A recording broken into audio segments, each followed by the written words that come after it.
Ahora sí, buenas tardes muchachos con todos. ¿Cómo están? Esta clase vamos a avanzar el tema de la independencia peruana, ¿ya? Para nuestro avance del ciclo veranito. Bueno, a ver, vamos a recordar ciertos puntos para poder hablar del proceso de independencia. Lo primero que tomar en consideración, muchachos y muchachas, ya es que la independencia es uno de los momentos más importantes de la historia del Perú, sin duda alguna. Yo diría que cuatro grandes momentos de la historia del Perú, ¿ya? Uno termina siendo, o grandes rupturas de la historia del Perú, más que momentos. Una ruptura termina siendo el proceso de la invasión española al Tahuantinsuyo, donde después de casi 14.400 años de vida autónoma, ya desde la presencia de los primeros pobladores hasta el Tahuantinsuyo, esto se rompe de manera violenta con la presencia de los españoles. Profesor, pero ya antes se habían producido rupturas, porque los españoles sometieron a los pueblos anteriores y los huari a los anteriores a estos y demás.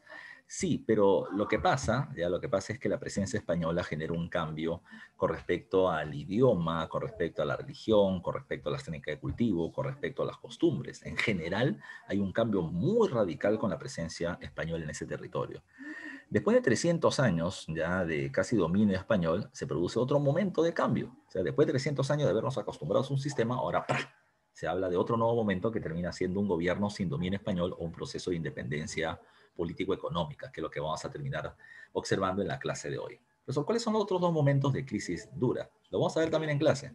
Uno termina siendo el proceso de la guerra contra Chile, que para muchos autores en realidad termina siendo el gran momento donde se va a terminar generando ya la conciencia nacional peruana. ¿Ya? ¿Por qué? Porque Chile va a terminar siendo este elemento que nos cohesiona. ¿Ya? Entre los peruanos, los enfrentamientos terminan siendo diversos, pero cuando alguien dice Chile, automáticamente terminamos siendo todos hermanos frente precisamente a este país. Profesor, pero claro que lo odiamos pues, porque hemos tenido guerras, pero más guerras hemos tenido con el Ecuador. ¿Por qué no odiamos tanto al Ecuador? La respuesta es porque las guerras que tenemos con el Ecuador siempre las ganábamos, salvo la última. Pero después de eso, las dos guerras que hemos tenido con Chile las perdimos y perdimos un montón de territorios, sobre todo en la segunda. Es un hecho mucho más traumático, generándose una conciencia nacional por oposición. Somos peruanos, ya, porque odiamos a Chile, algo así. El cuarto momento drástico de ruptura en el Perú termina siendo el conflicto armado interno, la época del terrorismo, del enfrentamiento entre el Sendero y el gobierno, ¿ya? Que va a terminar generando una gran cantidad de muertes, ataques, desplazamientos poblacionales. Tal vez muchos de ustedes terminan teniendo familia yacuchana que terminó migrando a Lima, producto precisamente de este proceso, ¿ya? Tal vez sea así su historia familiar también. Entonces, o hayan ustedes tenido familiares, por ejemplo, que hayan sido parte de Sendero o que han sido parte del ejército o población común y corriente que han sido asesinados durante el conflicto o perseguidos. Es parte de una situación muy problemática que hasta ahora todavía sigue teniendo secuelas a pesar de que han pasado casi 20 años ya de la derrota de Sendero Luminoso. Ese es un tema todavía que deja cicatrices aún no borradas en el país. Pero cada uno de estos temas vamos a ir viéndolos en su momento preciso. Ahora, tenemos que ver el tema de la independencia. Cuando hablamos de la independencia peruana, muchachos y muchachas, hay que recordar toda una serie de eventos ya para poder entender este proceso. Vámonos desde lo general hasta lo particular. A ver, primero, 1780. Estoy yendo bien atrás, ¿eh? 1780. Inglaterra, que tiene que ver con nosotros porque tiene que ver y mucho para el tema de la independencia. Inglaterra está desarrollando su denominada primera revolución industrial, ¿ya? Su primera revolución industrial. Y la revolución industrial inglesa es textil, es decir, van a comenzar a producir ropa. La producción industrial inglesa necesita una gran cantidad de mercados para poder vender sus productos. ¿Y esos mercados dónde estaban? Bueno, lo tenían en Europa, tenían en el Asia, pero también lo podían tener en el territorio americano. América era precisamente un gran mercado, un lugar donde podían vender sus productos porque había una gran cantidad de territorios y población. Pero el problema, como te dije la vez pasada, es que América es un monopolio comercial español. Solamente le podemos comprar productos a España. Para Inglaterra ese era un problema, por eso es que Inglaterra va a terminar apoyando política, militar y económicamente las luchas de independencia americanas para liberar esta región de España y pasar a convertirla en un mercado importante para sus mercancías. Si Inglaterra va a estar muy detrás del proceso de independencia, no se olviden ustedes. Vámonos con otras cosas más. Las reformas borbónicas. En la segunda mitad del siglo XVIII, en los años 1750, con fuerza en adelante, España aplica toda una serie de cambios en su organización del gobierno. ¿Ya? Esos cambios que termina estableciendo España van a terminar siendo diversos, ya van a ser diversos. En esos cambios, España busca tomar el control político, económico y militar de América y genera una serie de medidas complicadas. Por ejemplo, va a terminar intentando frenar la evasión de impuestos ya, por parte de diferentes grupos en el país y los tributos van a terminar siendo no solamente cada vez mayores, sino más difíciles de evadir. Esto afecta a la población indígena, por ejemplo, ¿ya? Que tiene que pagar ahora los famosos repartos mercantiles o los productos que el corregidor les obligaba a comprar, o ya no puede evadir el tributo indígena como antes lo hacía. Te dije la clase pasada, tú nacías en Lima, te vas a Cusco, en Cusco era forastero y no pagas tributo indígena. Pero ahora la corona estableció todo indio y todo mestizo donde vive tiene que pagar tributos y encima tiene que pagar más por reparto. Los indígenas hasta acá se terminaron rebelando violentamente. Pero también hay que tomar en cuenta que las medidas de España por recuperar el poder político desplazó del poder a los criollos americanos, sobre todo los criollos limeños que ocupaban grandes puestos de gobierno en diferentes territorios. ¿Qué generó eso como consecuencia? ¿Ya? ¿Qué generó eso como consecuencia? Que los criollos, ya los criollos van a tener ahora, fastidiados, buscar la fórmula de recuperar su poder.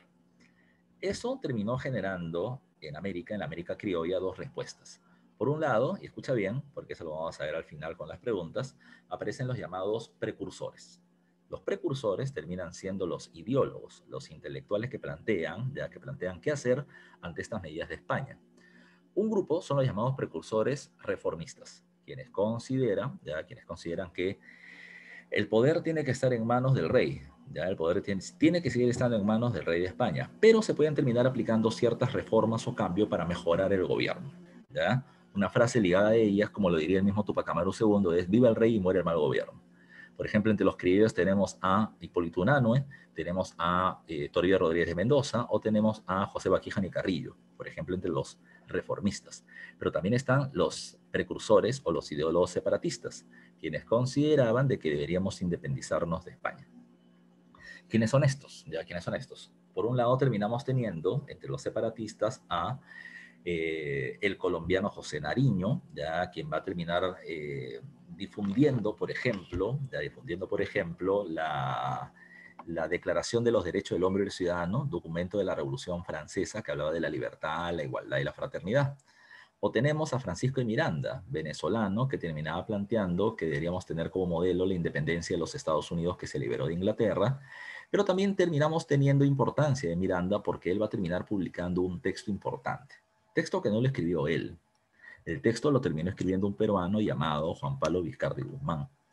Juan Pablo Vizcarra Guzmán había vivido en el Perú hasta los 16 años y luego se fue no porque quiso, sino porque lo votaron. Por eso a los 16 años lo votaron del país, tan rebelde era ese pata, tan bravo era. No, Juan Pablo Vizcarra Guzmán terminaba siendo un joven que se estaba preparando para ser sacerdote de la orden de los jesuitas. Los jesuitas fueron expulsados de todo el reino español, eso incluía el Perú. Él se fue a vivir a Europa, donde va a terminar, digamos así, bebiendo de las ideas intelectuales liberales de Inglaterra, o viendo lo que pasaba con la independencia de los Estados Unidos y la Revolución Francesa, con las ideas de la Ilustración, y terminó tomando muchas de esas ideas y las terminó convirtiendo en propuestas suyas. Él escribe un documento llamado como la Carta a los Españoles Americanos, considerado como el documento más influyente para la independencia de la América criolla en la región. ¿Qué planteaba él? Los españoles americanos son los criollos, no te olvides. Él planteaba lo siguiente. Los españoles americanos son hijos de la madre patria España, que le ha dado el idioma, la costumbre occidental, la religión cristiana y demás cosas, ¿ok? Pero nosotros estamos separados de nuestra madre patria España por un océano de distancias, pues estamos separados por el Atlántico. Hemos tenido que vivir acá y acá, ya y acá, hemos terminado adaptándonos a una geografía diferente, un clima diferente, costumbres diferentes, alimentos diferentes, haciendo nuestra propia vida, ya, obligando eso mismo a conocer nuestra realidad y poder tomar nuestras propias decisiones. Ahora que ya estamos suficientemente maduros por la influencia de las ideas ilustradas, entonces tenemos el derecho de poder dirigir nuestro propio gobierno. Su argumento de la madurez ilustrada, de la madurez racional para poder gobernarse a sí mismo, va a terminar siendo la base de la propuesta de la independencia criolla separatista en toda América. En toda América. Y es así, ya es así, que Juan Pablo Vizcarra Guzmán va a terminar siendo muy, muy, muy importante. ¿Ya? Repito, el documento lo publica Miranda entre los círculos de criollos por independencia en diferentes Américas, entre las logias, y esto va a terminar teniendo mucho peso. También tenemos a un peruano llamado José de la Riva Agüero, que va a ser el primer presidente del Perú, y de él hablaremos en un momento más. ¿Ya? Así que había toda esta figura, de algunos que querían cambios, de otros que querían independencia, pero ya había un malestar con respecto a España muy fuerte. Ahora, te voy a hacer una pregunta a ti, a los 42 alumnos que están en sala, y quiero que me respondan por el chat interno. A ver, díganme ustedes, si yo les hablo de la independencia del Perú, díganme ustedes cuáles son los personajes más importantes de la lucha de independencia peruana, ya que recuerden que este año se celebra o se conmemora los 200 años de la independencia, el bicentenario, ¿ya? ¿Quiénes son los dos personajes más importantes relacionados con la independencia del Perú? A ver, los quiero leer, ¿ya? Los que están acá en clase. Son 42, ¿eh? Que no solamente están con la cámara prendida, ¿ya? Sino que están, con la cámara prendida jugando otra cosa o están en otro lugar, ¿ya? Los que están acá con vida, hablen. ¿Quiénes son los dos personajes más importantes de la independencia del Perú? ¿Ya? Ya por ahí me están respondiendo, ¿ya? Su compañera Zaira me dice, profesor José de San Martín y Bolívar. Su compañera Yasmín me dice, Simón Bolívar. Kevin me dice, José de San Martín. Saori, ¿ya? La diosa Saori me dice, Simón Bolívar, ¿ya? Otro me dice, San Martín y Bolívar. Y es así. San Martín y Bolívar son los principales personajes de la independencia peruana. Ahora la pregunta es, ¿San Martín de dónde es? ¿De San Juan de Lurigancho? ¿Ya? Simón Bolívar, ¿de dónde es? ¿Ya? ¿De dónde es? ¿Simón Bolívar es del Agustino? No, ¿ya? José de San Martín es argentino y Simón Bolívar es chamito, ¿ya? Chamito tiene su mototaxi también, ¿ya? Ahora, tomen en consideración, ¿ya? Tomen en consideración que estos líderes van a terminar encabezando la independencia del Perú. Pregunta, ¿por qué los grandes líderes de la independencia no son peruanos? ¿Ya? Porque uno es argentino, porque otro es venezolano. Pues bueno, hay que recordar, y esto es lo que vamos a ver en clase. Para poder entender eso, tenemos que tomar en cuenta algo. Recuerden, otro dato importante. El Perú es el centro del poder político y militar de España en América. ¿Ya? En América, no se olviden de ese dato. El Perú es el centro del poder político y militar español en América. En América. Ahora, ¿por qué ese dato es importante? Lo vamos a ver a continuación. En 1808, Napoleón Bonaparte de Francia, que estaba en plena guerra de expansión territorial por Europa, invade España, ¿ya? Y pone a su hermano José Bonaparte, o Pepe Botellas, como rey de España. Esto no fue bien recibido en España y terminó dando paso a dos cosas: la guerra de independencia española contra Francia, acciones militares, y la formación de las Cortes de Cádiz, un congreso donde participan españoles, filipinos y americanos, argumentando que si el rey tiene el poder es porque el pueblo se lo ha otorgado. Y si es que nosotros, el pueblo, no reconoce a José Bonaparte como nuestro monarca, entonces reconocemos al rey que ha sido retirado por Napoleón, que es Fernando VII. Entonces, ante la ausencia de nuestro rey, nosotros vamos a terminar tomando el control del gobierno en nuestras propias manos en su contra. Esa va a terminar siendo la propuesta de aquel entonces.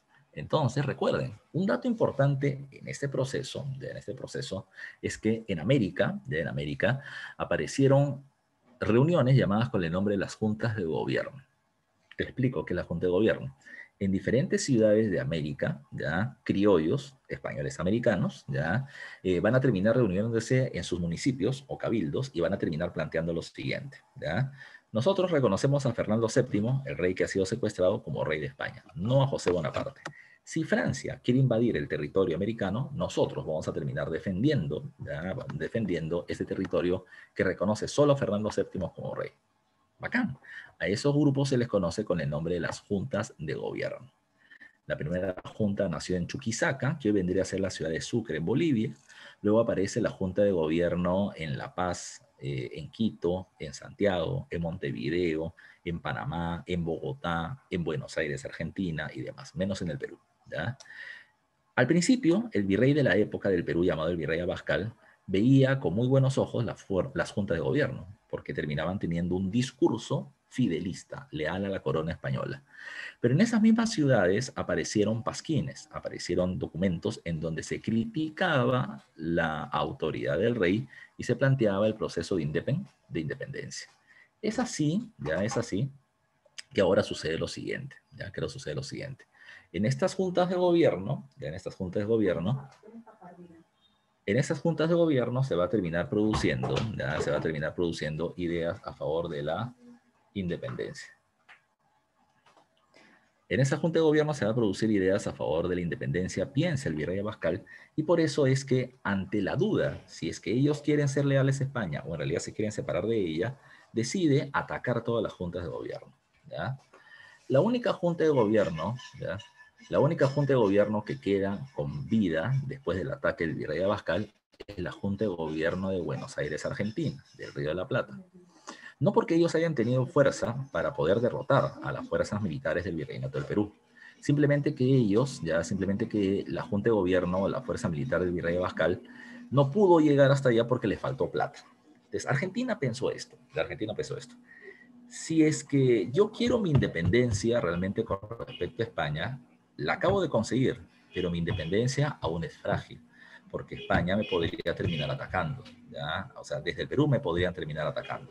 Y lo que yo debo hacer es separarme, ¿ya? Separarme. Debo lograr consolidar mi independencia y para poder lograrlo tengo que atacar al Perú, expulsar a los realistas del territorio peruano y consolidar mi autonomía. Acá, eso es lo que se va a terminar pensando. Ahora, ¿cómo es que se intenta hacer? ¿Ya? ¿Cómo es que se intenta hacer? Por un lado, terminamos teniendo el intento argentino de cruzar por Bolivia hacia el territorio peruano. Los varios intentos que hicieron terminaron fracasando. Luego intentan cruzar o intentar llegar por mar y derrotar a la fuerza naval patriota peruana o realista peruana, pero se dan cuenta que no tiene la suficiente fuerza naval para lograrlo. Y tercero, van a terminar logrando intentar llegar al territorio peruano pasando previamente por Chile. Es ahí donde aparece la figura de José de San Martín. ¿Quién era José de San Martín? Su mamá termina siendo una mujer mestiza de un pueblo llamado Yapeyú, su papá en español, y él termina yendo de muy joven a vivir a España. Tiene una preparación militar en España, termina peleando con los españoles contra los franceses, y luego, ante la idea de que Argentina se estaba liberando, él y varios otros criollos más regresaron precisamente a su país de origen. Dando precisamente su experiencia militar para la lucha de independencia. Bueno, lo que sucedió a continuación, es que las fuerzas realistas, o la fuerza argentina, primero no terminaba viendo digamos, más que con desagrado, los terminaba viendo con cierto temor, ya, a estos criollos que habían venido de España, porque no sabían si en realidad estaban a favor de la independencia o si es que en realidad terminaban buscando ser espías. Pero después de que ya San Martín terminó mostrando su lealtad, le terminaron dando a él ya la tarea de formar un ejército llamado como el Ejército de los Andes. El Ejército de los Andes de San Martín, va a terminar diseñando pasar desde Argentina hacia Chile cruzando la cordillera de los Andes, lo cual no es una tarea fácil, ¿ya? ¿Por qué? Porque la cordillera entre Argentina y Chile termina siendo una zona muy elevada, ¿ya? Una zona muy elevada. Así que llevar tropas, carretas, caballos, alimentos, uniformes, municiones, agua y demás era una tarea titánica que San Martín quiere llevar a la práctica. ¿Ya? ¿Qué cosa fue lo que pasó entonces? ¿Ya? Lo que va a terminar sucediendo es que San Martín sabía de que si lograba cruzar la cordillera de los Andes iba a terminar teniendo un factor a su favor, que es el factor sorpresa. Es decir, los realistas españoles no se iban a esperar un ataque por ese lugar y por eso decidió San Martín ya cruzar por ahí. Cuando San Martín cruza, se van a producir 3 batallas. La primera se llama Chacabuco, con victoria de las tropas patriotas de San Martín. La segunda va a ser la batalla de Cancha Rayada, con victoria de los realistas o de la fuerza militar pro-española, ¿ya? con lo cual la cosa se pone medio complicada, pero tras esto los chilenos proclaman su independencia. Por ejemplo, si tú me dices que acaban de perder, es que la proclamación de independencia en realidad no es que se firma porque ganas, se firma principalmente como una forma de poder obtener a futuro, el ánimo de la población en alto para poder seguir peleando. En ese caso terminamos teniendo el llamado, la tercera batalla, que es la definitiva, llamada como la batalla de Maipú. La batalla de Maipú es la que consolida la independencia de Chile. Es la que consolida la independencia de Chile.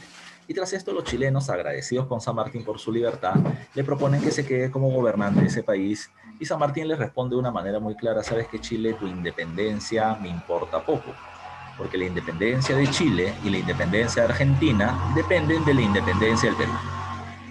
Si tú me quieres ayudar, no me apoyes anclándome acá con un cargo, más bien dame tropas, dineros, alimentos, municiones, embarcaciones para poder ir al Perú y lograr su independencia y consolidar la independencia de Argentina y Chile. Bueno, eso fue lo que pasó. El cargo de gobierno entonces de Chile, el cargo de protector de la independencia chilena, va a terminar quedando en manos de Bernardo O'Higgins, y O'Higgins se va a terminar encargando de conversar con los comerciantes de Valparaíso en Chile, la gente de plata del territorio chileno. Los comerciantes de Valparaíso no sabían si apoyar o no al Perú, estaban en duda, y te voy a explicar por qué, El Callao y Valparaíso eran los puertos más importantes comercialmente hablando del Océano Pacífico Sur, ¿ya? Entonces, Valparaíso pensaba: si se logró la independencia, yo, Chile, voy a lograr tener comercio con Inglaterra, que es el país más poderoso del mundo. ¿Ya? Entonces está bien, la independencia me termina beneficiando. Pero si el Perú también se independiza, también va a ser mi competidor por tener comercio con Inglaterra, y eso no me conviene mucho. Entonces, esa es la parte, el punto en contra para apoyar la independencia peruana. Pero el punto a favor era otro, El punto a favor era, pero si el Perú no se independiza de España, España va a usar el Perú como una forma de poder atacarnos y mi independencia puede desaparecer. Entonces, ¿qué hago? Entonces, lo que va a terminar planteando Chile es decir: quiero la independencia del Perú, pero quiero que el Perú tras la independencia quede económicamente débil. Ese es el interés de Valparaíso. Entonces, Valparaíso decide financiar ya 2 expediciones marítimas hacia Perú. La primera expedición marítima la dirige el almirante Cochrane, ¿ya? Y el almirante Cochrane va a terminar desplazando su fuerza naval, botando la fuerza naval realista o española del Perú hacia el norte y atacando muchas embarcaciones comerciales peruanas en la región, ¿ya? Para debilitar comercialmente a Perú. Tras esto viene San Martín, ¿ya? Y San Martín desembarca con tropas de argentinos y chilenos en Pisco, como dice acá en esta parte del recuadro, en Pisco, ¿ya? A ver, vamos a poner por acá. Pisco, aquí está, acá desembarca. En Ica. Cuando está en Pisco, en Ica, y forma su primer cuartel general, San Martín piensa lo siguiente: ¿qué tipo de gobierno es el que se debe aplicar en el Perú? Ahí comienzan las ideas precisamente de San Martín, de San Martín con respecto al territorio peruano, ¿ya? Vamos a ver qué pasó.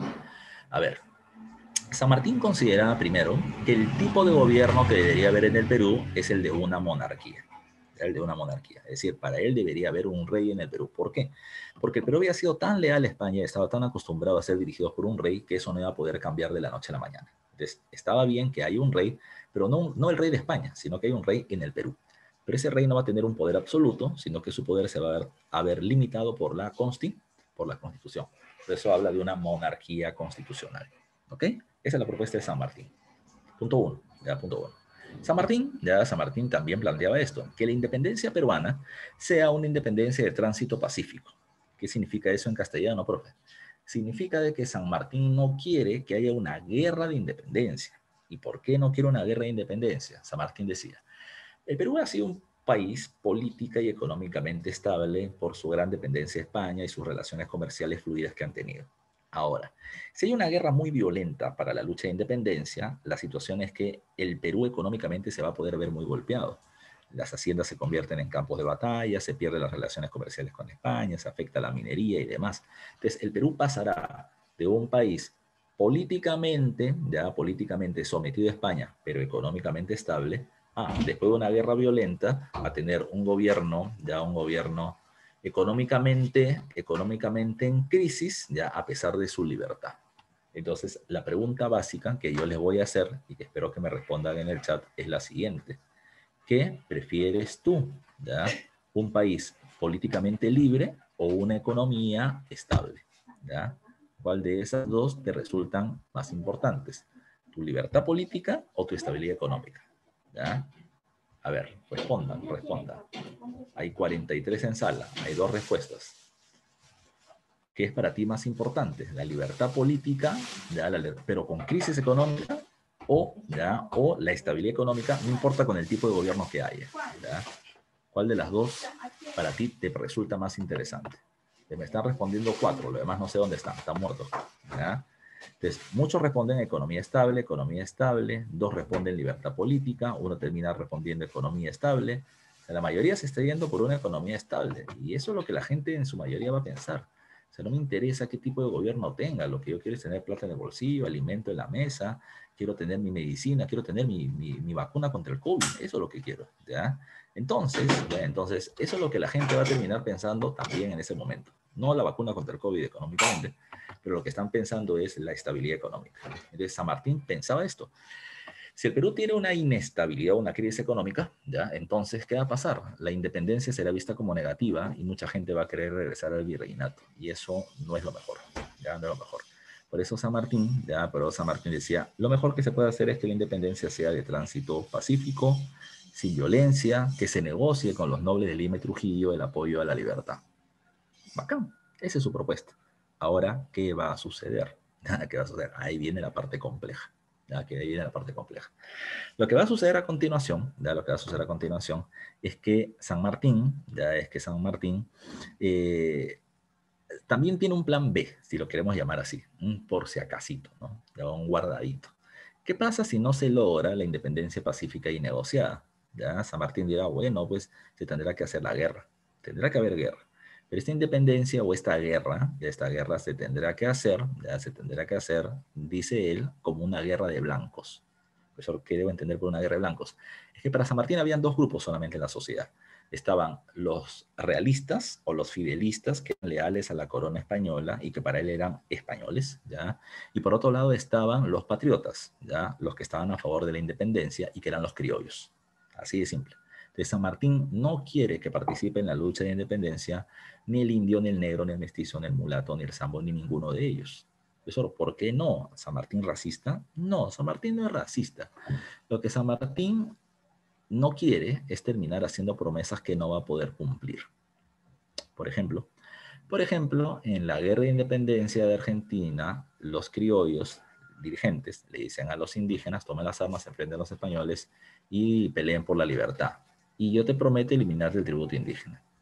Se acabó la lucha de independencia y a los indígenas se les dijo, no te voy a terminar eliminando el tributo porque de esta manera no podríamos tener dinero para el nuevo Estado que se ha creado. Entonces los indígenas agarraron las armas con los que se habían rebelado y ahora van a terminar enfrentando a los españoles, ¿ya? O a los criollos, disculpa. Entonces San Martín dijo, si yo hago una serie de promesas que no voy a poder cumplir, entonces voy a terminar teniendo un fuerte rechazo social. Por eso es que San Martín dijo, mejor no, ya, mejor no. ¿Qué vamos a hacer? ¿Qué vamos a hacer? Repito, que participen solamente blancos y que no se permite la participación popular para no hacer promesas que no pueda terminar cumpliendo. ¿Ok? Con todo eso, San Martín va a la negociación.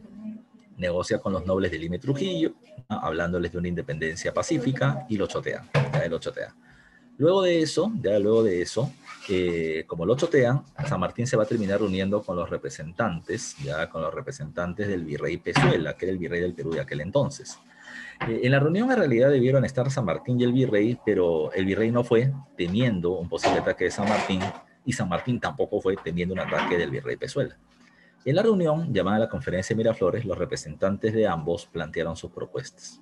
Por un lado, San Martín termina planteando, la gente de San Martín plantea la independencia del Perú y una monarquía constitucional, un rey del Perú con poder limitado. Mientras que el virrey Pezuela plantea algo, el respeto a la Constitución de Cádiz, que había nacido con las Cortes de Cádiz allá en España en 1812. Esa constitución, entre otras cosas, terminaba planteando que los españoles y los criollos eran iguales. Y los españoles van a decir eso. Si nosotros españoles y ustedes criollos somos iguales, entonces ya no hay nadie que te someta. Somos iguales. Entonces, por lo tanto, si nadie te somete, no tienes por qué pedir independencia. Ese termina siendo el argumento.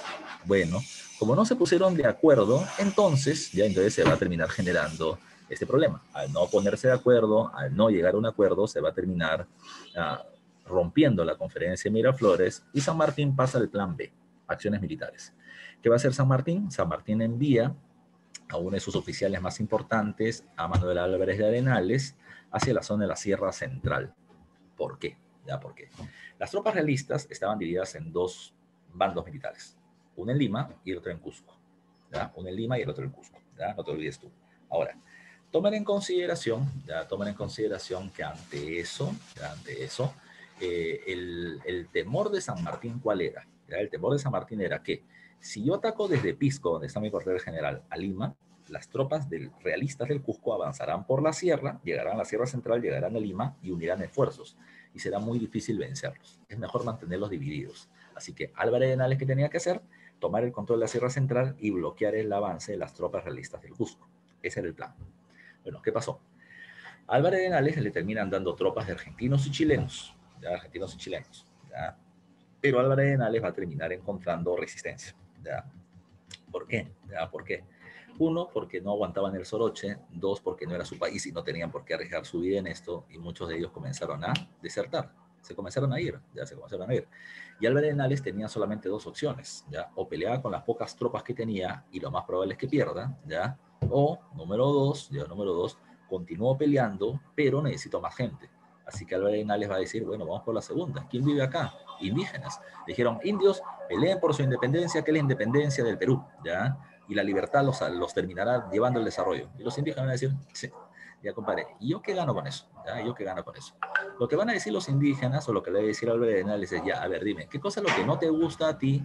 Y yo te voy a ver si te lo puedo ofrecer. Y los indígenas van a decir, bueno, yo odio el tributo indígena porque afecta a mi economía. Álvarez le dice, no te preocupes, cuando se logre la independencia, eliminamos el tributo indígena. Con esa propuesta, es que los indios van a terminar apoyando a Álvarez de Henares en las tropas, ¿ya? Y ellos van a ser determinantes para la victoria en la batalla de Pasco contra el general O'Reilly. ¿Okay? Esos puntos son importantes. A ver, ¿qué sucedió? ¿Ya? ¿Qué sucedió? Pero recuerden, ¿eh? Se tuvo que hacer lo que San Martín no quería, ¿ya? Terminar haciendo promesas a sectores populares, ¿ya? A sectores populares que podrían ser difíciles de cumplir. Repito, Álvarez de Henares lo hace por la necesidad de la guerra en el momento. ¿Qué pasó además? ¿Ya? ¿Qué pasó además?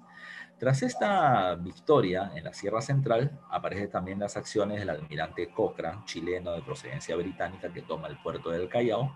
Y además de eso vamos a terminar teniendo a San Martín, que traslada sus tropas desde Pisco en Ica hacia Huaura, que terminaba siendo la zona del norte de Lima. ¿Ya? Profe, Huaura, ¿qué es Huaura? Huaura es Huacho Guaral Chancay. Ahí va a terminar poniendo San Martín su nuevo cuartel general, pero lo que quiero que entiendas es que hay un hecho muy especial en este momento. Lima acaba de ser rodeada, ¿ya? Lima está rodeada por el cuartel general en Pisco, ¿ya? En el sur de San Martín, y el cuartel general de San Martín en Huaura, en el norte de Lima, ¿ya? Para tomar Huaura hubieron dos hechos que fueron especiales. Primero, San Martín se traslada de Ica a Huaura, ¿ya? De Ica a Huaura, y va a terminar teniendo el apoyo de los cimarrones. Si alguien recuerda, porque te lo dije en la clase anterior, los cimarrones terminaban siendo los esclavos que se habían liberado de su condición, que habían huido de sus centros de explotación. ¿Ya? Un ratito, voy a hacer una pausa porque hay mucha bulla afuera. ¿Ya? Un ratito.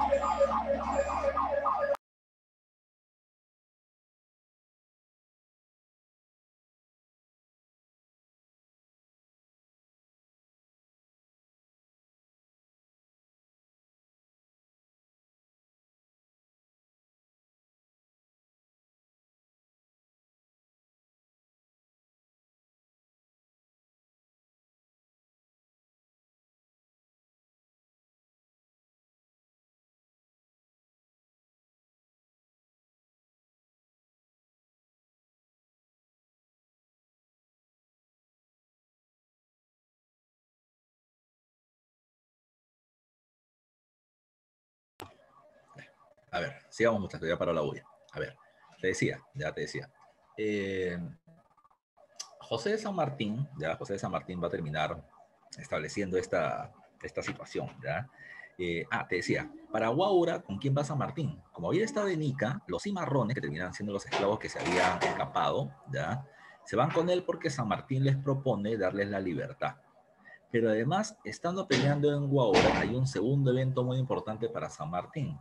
Un batallón de criollos realistas a favor de la corona española se ponen del lado suyo, ¿ya? Ese batallón se llamaba el batallón Numancia, y eso fue importante porque eran militares de experiencia. Ahora, espero que conozcas estos nombres. ¿Quiénes pasan al bando de San Martín? Escucha y tú me vas a decir si conoces esos nombres. Van a estar Agustín Gamarra, Andrés Santa Cruz, van a estar Luis Orbegoso, va a terminar estando Gutiérrez de la Fuente, va a estar José de la Mar. ¿Ya? ¿Han escuchado esos nombres en algún momento? A ver, dígame sí o no, a ver si han escuchado esos nombrecitos. Y si me dice sí o no, a ver si alguien me dice, ¿en dónde los has escuchado? ¿Qué cosas son? ¿Ya? Que te suenan conocidos. Mira, 11 personas me han respondido que sí. ¿Ya? Dice Agustín Gamarra y José de la Mar son expresidentes. Claro, ya, claro. Muchos de ellos, luego de haberse pasado el bando patriota, van a terminar siendo presidentes del Perú. ¿Ya? Recuerden, ¿ah? Fueron realistas pasados salvando ahora patriota, de patriota, y van a terminar siendo posteriormente presidentes peruanos. De San Martín va a tener todo eso. ¿Qué acaba de lograr San Martín? San Martín acaba de rodear Lima. Tiene Pisco, tiene Huaura, tiene el Callao, tiene la Sierra Central. ¿Qué hace además con esto? San Martín va a terminar bloqueando el acceso de alimentos a la capital. ¿Ya? El acceso de alimentos a la capital. Este va a terminar siendo un acto literalmente terrorista, ¿ya? Lo que es San Martín. ¿Por qué? Porque San Martín está generando el pánico de la población. Si los alimentos son escasos, ¿qué va a pasar con su precio? Van a terminar siendo muy caros. Y cuando el precio de los alimentos sube, te pregunto, ¿qué sector de la población se termina viendo más afectado? ¿Ah? Repito, cuando el precio de los alimentos sube, ¿qué sector de la población?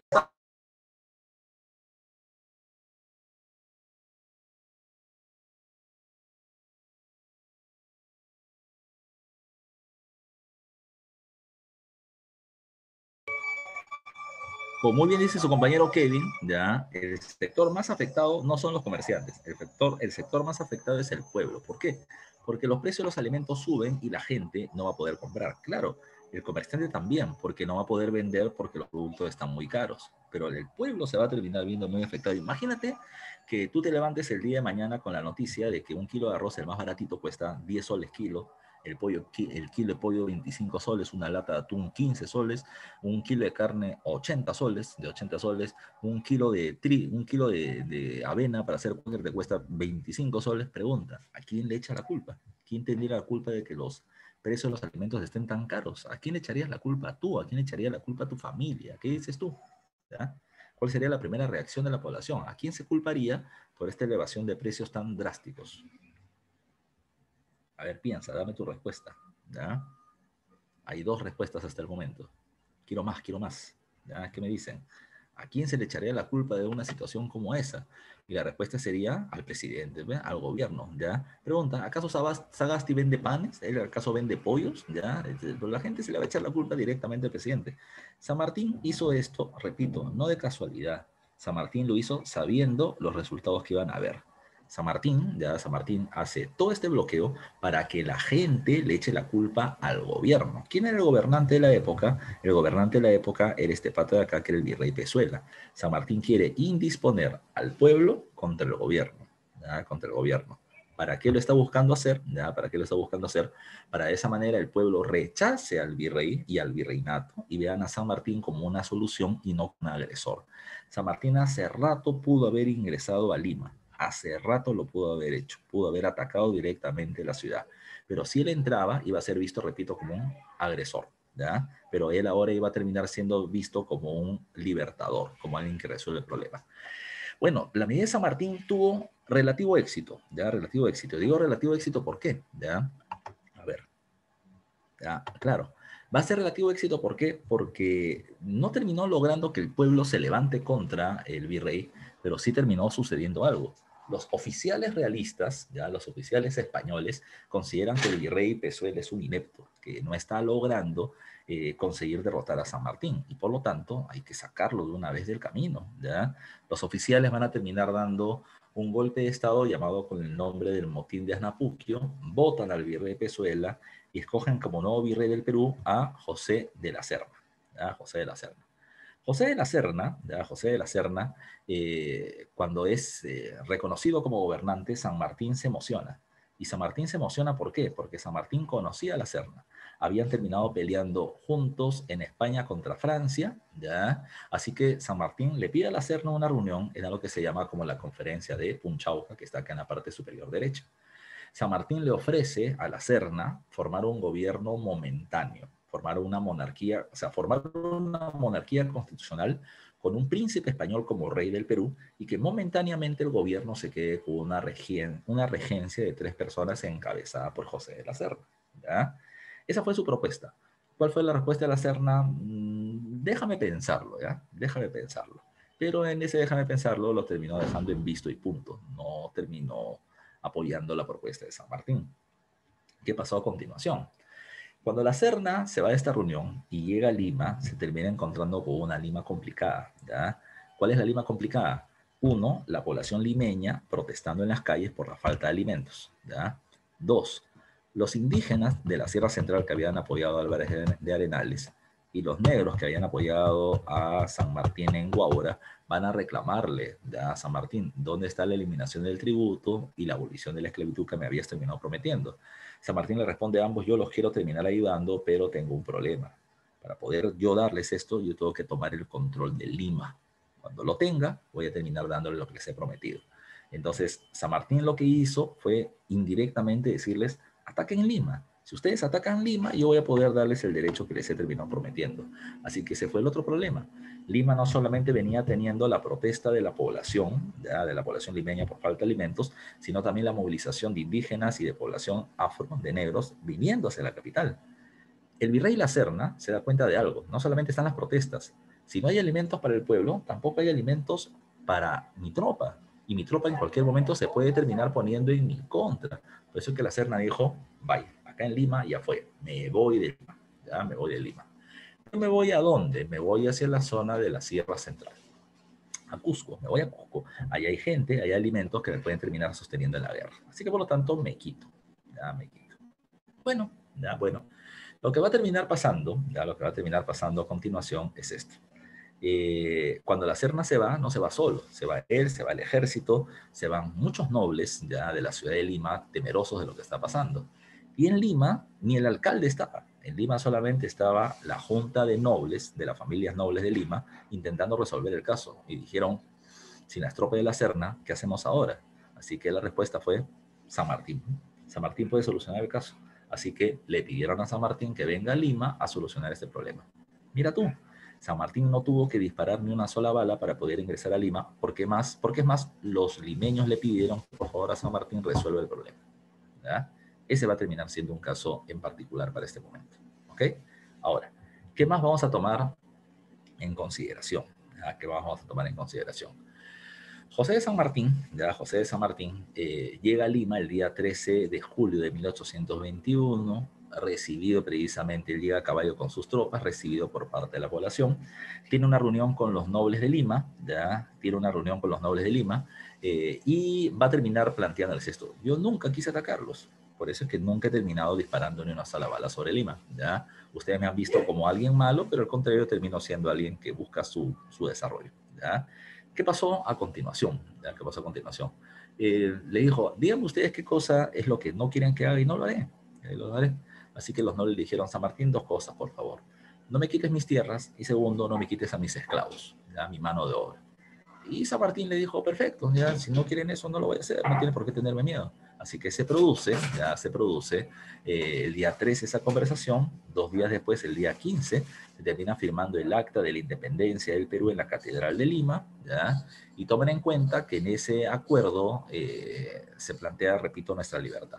13 días después, recién se hace pública ya la independencia a través de la proclamación de San Martín, ¿ya? Así que el día 28 de julio de 1821 ya terminamos siendo libres por la voluntad general de los pueblos y la causa que Dios defiende.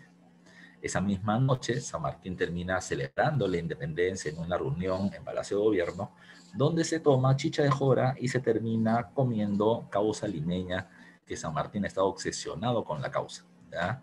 Que hoy día también voy a comer acá, ¿ya? Ahora, tomen en consideración, ¿ya? Tomen en consideración que sucede otros eventos más. Tras haberse logrado la independencia, ahora la pregunta es ¿qué tipo de gobierno se va a terminar teniendo en el Perú? ¿Ya? Esa era la gran pregunta ahora. Bueno, profe, fácil, ¿eh? La monarquía constitucional que tú has dicho que San Martín defendía. Sí, pero hay un problema. San Martín, así como había logrado que la nobleza de Lima le pida que por favor entre a Lima para lograr la independencia, San Martín también va a terminar buscando, ¿ya?, que la población le termine pidiendo a San Martín que se establezca la monarquía constitucional. San Martín no quería ser visto como el que impone, sino como el que hace lo que el pueblo le pide, ¿ya? Así que San Martín va a establecer un nuevo sistema de gobierno llamado con el nombre del protectorado. Se le llama así, ¿por qué? Porque San Martín va a ser el protector de la independencia del Perú. Y este sistema de protectorado va a ser un gobierno de carácter transitorio. ¿Qué quería San Martín? Que la población respalde su idea de la monarquía constitucional. Y este sistema solamente va a durar un año, ya veremos por qué. ¿Qué pasa durante la época del protectorado? Punto número uno. Ya, punto número uno. Bueno, como ya no estamos bajo el mando de España, entonces teníamos que organizar nuestro propio gobierno, nuestro propio sistema estatal. Entonces, profe, monarquía o república, todavía no se está pensando en eso. San Martín es el protector de la independencia y ya veremos luego cómo es que nos terminamos organizando. Pero San Martín establece rápidamente 3 ministerios para dirigir el gobierno. Ministerio de Economía, o de Hacienda, como se llamaba en la época, dirigido por Hipólito Unanue.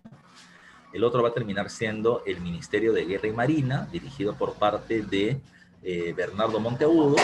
Y el tercero va a terminar siendo el Ministerio de Relaciones Exteriores, dirigido por parte de García del Río.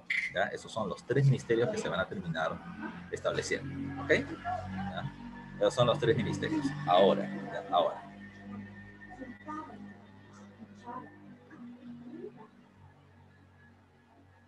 El siguiente caso, ¿ya? El siguiente caso va a terminar siendo el llamado estatuto provisorio. Profesor, ¿qué es eso del estatuto provisorio? Bueno, lo que pasa es que como no había una ley que termine dirigiendo el país, como no había una constitución porque recién nos hemos separado de España, se va a terminar estableciendo las primeras leyes que sustenten el sistema de gobierno peruano. Entonces, por eso se dice que es la base legal, el estatuto provisorio. ¿Ya? Segundo caso. El tema de la libertad de imprenta. San Martín, como estamos en un país libre, producto de la independencia, va a decir, cualquiera tiene la libertad de expresión. Tú puedes decir lo que quieras, publicar lo que quieras, hablar bien o mal de quien consideres, siempre y cuando no termines difamando. No hay problema. Puedes publicar un libro, un periódico, una revista o lo que sea, y tienes libertad de poder hacerlo. Pero, hay otra cuestión más. Antes de hablar de la Sociedad Patriótica de Lima, dejémoslos un ratito para el final de este punto. ¿Ya? Vamos a hablar de otros temas. San Martín, apenas llega acá a Lima el día entre el 13 y el 15 de julio, lo que va a terminar pasando es que las fuerzas de San Martín van a terminar liberando a la ciudad de Lima, permitiendo que ingresen los alimentos, Y de esta manera se terminó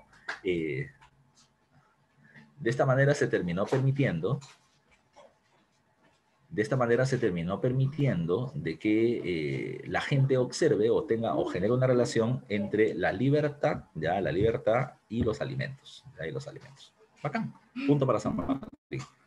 Lo otro que hay que tomar en cuenta es que San Martín va a terminar eliminando el tributo indígena, que era para calmar a los indígenas que venían de la sierra a reclamar el tema. El problema terminó siendo con respecto a la esclavitud. San Martín le dijo a los negros, te voy a terminar dando la libertad, y San Martín le terminó diciendo a los amos que no le iba a dar la libertad a los esclavos. Entonces, ¿qué hacer? Recuerden un concepto que no me acuerdo si les logré decir la semana anterior.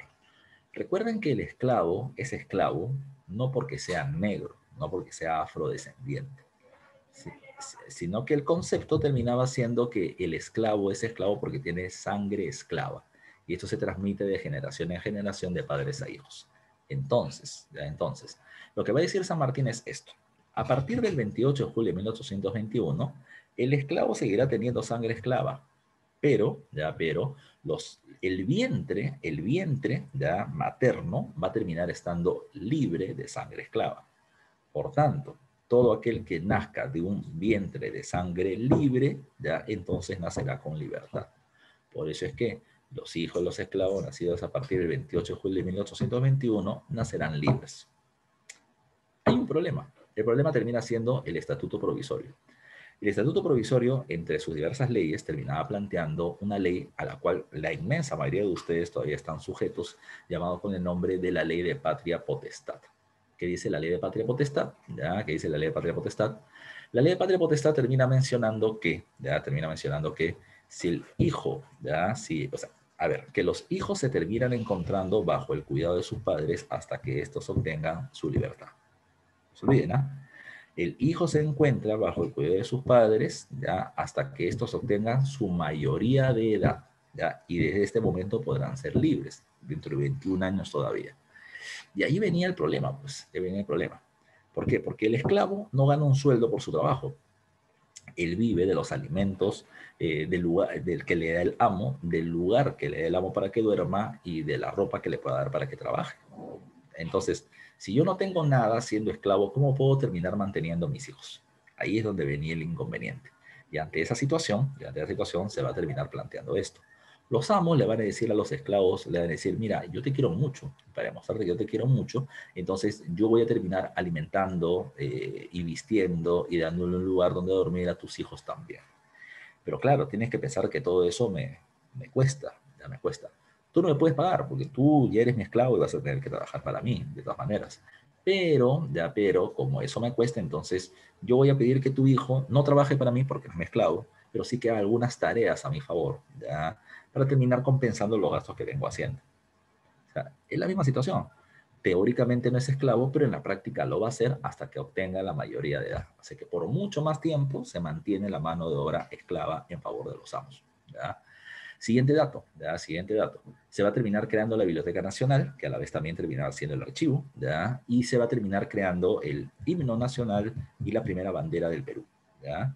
¿Qué más hay que tomar en consideración? Acá ya viene la otra parte, la Sociedad Patriótica de Lima. San Martín convoca a una reunión ya a los principales intelectuales y científicos del país y la propuesta terminaba siendo reunirlos para terminar haciendo una revista que termine eh, permitiendo difundir sus conocimientos y sus ideas. ¿Ya? Entonces, tomen en consideración que José de San Martín, plantearía esto, los reúne en la llamada Sociedad Patriótica de Lima, y San Martín inaugura la Sociedad Patriótica y se va. Quien se queda como director en la práctica de la Sociedad Patriótica de Lima es este personaje que está acá. Su nombre es Bernardo Monteagudo, que además era ministro de Guerra y Marina. Ahora, profesor, yo lo veo acá y me parece o es moreno. Es negro, Monteagudo es negro. Pero acá quiero que entiendas otro dato. Los que están ahorita en clase y están atentos y están con computadora en mano, ¿ya? Yo les sugeriría que entren a Google Imágenes y terminen buscando, pongan ahí Bernardo Monteagudo, busquen imágenes de Monteagudo, ¿ya? Y me van a decir ustedes qué cosa ven, ¿ya? Y lo que vean, ya, y lo que vean o lo que les cause rareza, me van a terminar escribiendo en el chat interno, ¿ok? Busquen imágenes de Monteagudo y lo que vean, ya me lo van a terminar poniendo en el chat. ¿Ya? Para luego a pasar a explicar un dato más. ¿Ya? ¿Qué pasó? Te explico. ¿Ya? Te explico. Monteagudo, teniendo los intelectuales en la reunión, les va a terminar planteando. Señores, ya señores. A ver, vamos a tener una nueva reunión de acá a 15 días. Y en esta nueva reunión de acá a 15 días vamos a terminar trayendo un ensayo. Ustedes van a terminar trayendo un pequeño trabajo en donde me van a decir, de acuerdo a la extensión territorial del Perú, ¿ya? De acuerdo a la extensión territorial del Perú, de acuerdo al nivel educativo de su gente, ¿ya? Y de acuerdo a la posición política que tienen los peruanos, ¿cuál es el mejor sistema de gobierno que se podría aplicar en estos territorios? Esa fue la pregunta que terminó dejando Monteagudo para un ensayo que los intelectuales tenían que escribir. Bueno, 15 días después, Monteagudo dice, a ver, ¿quién quiere poner su idea? Nadie lo quiso hacer, así que Monteagudo tomó la palabra. Y Monteagudo dijo ya que como el Perú había sido muy leal a la corona española siempre, entonces sería mejor que tenga un gobierno dirigido por un rey, ya, por un rey. Segundo, porque además el Perú había sido tan fiel a la corona española que está acostumbrado a recibir órdenes y no a tomarlas por su propia cuenta. Pero ese rey, diría Monteagudo, no debe tener un poder absoluto, sino que ese rey debe tener un poder limitado por la Constitución. ¿Ya? De esa manera, lo que termina proponiendo Monteagudo, es que además en territorios pequeños, de pequeñas dimensiones como las antiguas polis de Grecia, sí funciona una república, donde todo el pueblo participa en las decisiones de gobierno, ¿ya? Pero en territorios de grandes extensiones, el sistema republicano de repartir el poder no funciona. Sino, decía él, miren el ejemplo de Francia. La Francia de la Revolución Francesa, había tenido precisamente ese problema. Había tenido el problema de una república que terminó generando muchos conflictos. Entonces decía él, lo mejor que se puede terminar teniendo es un gobierno monárquico con un rey en el Perú, con un poder limitado por la Constitución. Muchos otros intelectuales dijeron, sí, lo que dice Monteagudo está bien, yo respaldo su propuesta. Pero, lo que terminó pasando también fue esto. Otro grupo de intelectuales no estaba muy de acuerdo, pero afuera de la sociedad patriótica comienza a circular un periódico llamado con el nombre de la Abeja Republicana, donde el principal escritor tenía el nombre o el seudónimo de El Solitario de Sayán. El Solitario de Sayán no era ni más ni menos que José Faustino Sánchez Carrión. Y José Faustino Sánchez Carrión terminaba planteando que, bueno, ¿el Perú está preparado para poder dirigir el gobierno en sus propias manos? La respuesta es no, no está preparado. Ya no está preparado. La pregunta es, no estamos preparados porque nadie ha nacido preparado para eso. Si vamos a terminar pasando de las manos del rey de España, que nos terminaba cuidando, a los brazos del rey del Perú, pues siempre vamos a estar bajo el control de alguien y no vamos a poder ejercer nuestra libertad. Entonces, la única manera de ser libres es comenzar a serlo, decía precisamente Sánchez Carrión. Cometeremos errores, por supuesto, es como un niño que está gateando y quiere andar de pie. Los primeros pasos que dé, ya lo va a terminar llevando al suelo y se va a caer de cara y llorará. Y después de llorar, ¿qué va a hacer? Se va a parar e intentará caminar hasta que le salga. Eso es la república. Al principio cometeremos errores, pero los vamos a ir superando de manera progresiva. Esa idea comenzó a generar ánimos entre los intelectuales que proponían la república y por eso es que se genera en esta sociedad patriótica el llamado primer debate político nacional entre los monarquistas con Monteagudo y los republicanos con Sánchez Carrión. ¿Ya? ¿Qué cosa fue lo que pasó? Bueno, tomen en cuenta que mientras que este debate se estaba generando, sucede algunas cosas más. Primero, se produce la misión García del Río para Oceguín. La misión García del Río, encabezada por el ministro de Relaciones Exteriores, tenía que ir a Inglaterra para poder pedir nuestro primer préstamo económico. Inglaterra con gusto nos los iba a dar porque Inglaterra le está dando préstamos a todos los países para engancharlos económicamente para poder tener comercio luego, ¿ya? Pero, lo que también estaba buscando esta misión era un príncipe inglés para que se convierta en rey del territorio peruano, bajo la idea monarquista, recuerden, solamente puede gobernar alguien que tenga sangrial, ¿ya? Sangre real, ¿ya? No puede ser San Martín convertido en rey porque él no es noble, no tiene sangre real para poder gobernar. Cuando se le pide a Inglaterra, ¿ya?, que nos mande un príncipe, Inglaterra dice no. ¿Por qué no? Hay que ver el contexto europeo. En 1814, Napoleón Bonaparte termina siendo derrotado, y en Europa se genera entre 1814 y 1830, se termina generando algo llamado con el nombre del periodo de la restauración monárquica, ¿ya? El periodo de la restauración monárquica. ¿Qué cosa es la restauración monárquica, muchachos y muchachas? ¿Ya? La restauración monárquica planteaba la restauración de las viejas monarquías absolutas, ¿ya?, en contra de los gobiernos de corte liberal. ¿Qué cosa fue lo que pasó? ¿Ya? ¿Qué cosa fue lo que sucedió? En Europa, la propuesta de gobiernos liberales, ¿ya?, como los gobiernos que se habían conseguido por independencia en América Latina, no eran bien vistos, ¿ya? No eran bien vistos. Y por eso es que apoyar la independencia del Perú con respecto a España, a pesar de que sea un gobierno monárquico, no terminaba siendo, digamos así, visto de buena manera. Inglaterra le dice al Perú, ¿sabes qué? Disculpa, no te voy a terminar enviando un príncipe. Así que García del Río hace otra cosa. Se va de Inglaterra a Rusia, de Rusia a Italia, de Italia a Holanda, de Holanda a Portugal, de Portugal a Francia. Y en todos lados donde va buscando un príncipe, en todos lados lo chotean, por la idea de que el movimiento liberal afectaba el absolutismo que ellos defendían. Además, ¿ya? O incluso se terminó yendo a España, ¿ya? Incluso se terminó yendo a España. Y cuando se le propuso a España que nos mande un príncipe, nos choquearon también.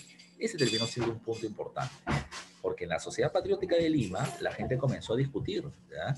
¿Cómo puede ser posible que nos digan, que discutamos qué tipo de gobierno sería mejor para el Perú cuando ya se está buscando un príncipe y encima español para que nos termine gobernando? ¿Por qué San Martín quiere un español gobernándonos? ¿Por qué San Martín no ha votado al virrey La Serna del sur del país? ¿Por qué la fuerza realista sigue en el sur amenazando nuestra independencia? ¿No será acaso que San Martín quiere que los españoles nos gobiernen? ¿Ya? Entonces la gente comenzó a ver con desconfianza a San Martín. ¿Dónde está San Martín? San Martín no estaba. San Martín no estaba. ¿Dónde estaba San Martín? San Martín estaba en una reunión con Simón Bolívar en Guayaquil. ¿Ya? Eso se le llama la Conferencia de Guayaquil. En la Conferencia de Guayaquil, ¿qué pasó? Hubieron dos eventos importantes. Uno de ellos es pregunta de examen de admisión.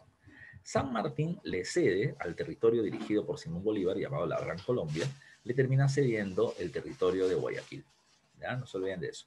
San Martín le cede Guayaquil, ¿ya? A la Gran Colombia, ¿ya?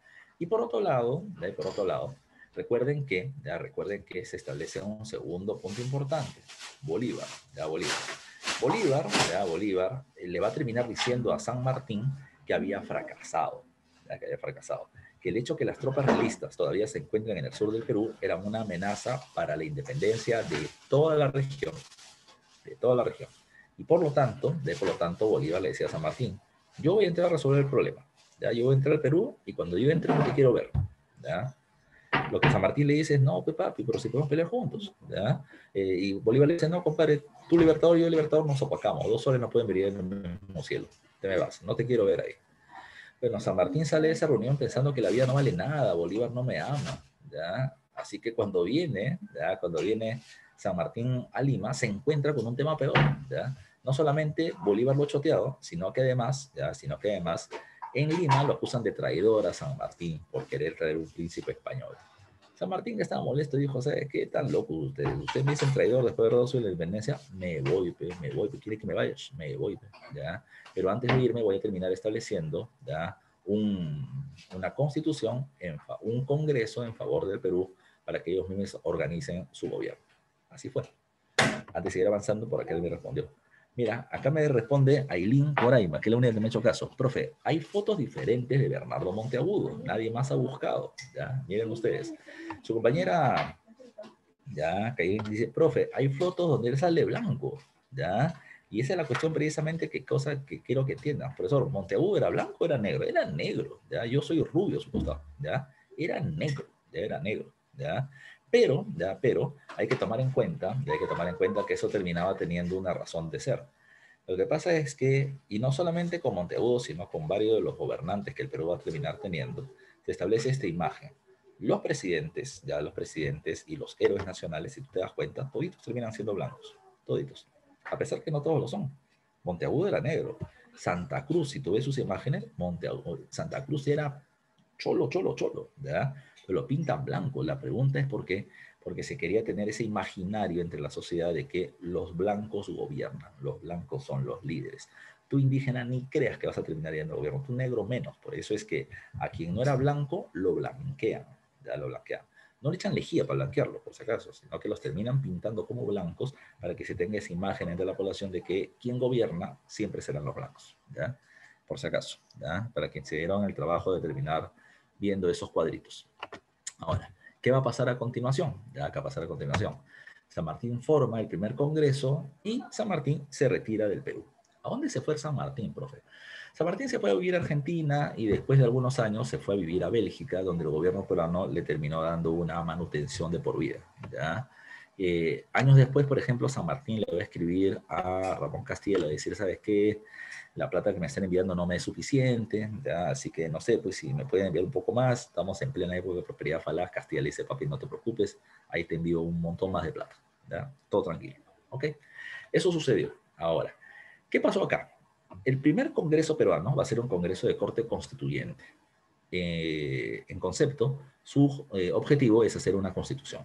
¿ya?